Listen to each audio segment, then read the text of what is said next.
combined with, if you want to get into Foley or record more sound effects yourself, then I advise you go on the lookout for props. And I found this prop, for example, in the flea market. It is something to put in a Christmas tree and then fix it. But look and listen what sound it makes.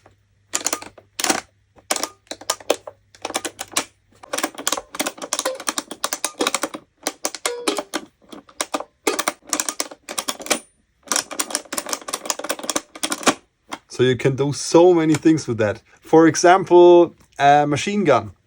Take a normal gun and add just a layer of that. And you have already a bit more body. So for more Foley hacks, follow the Foley teacher. Peace.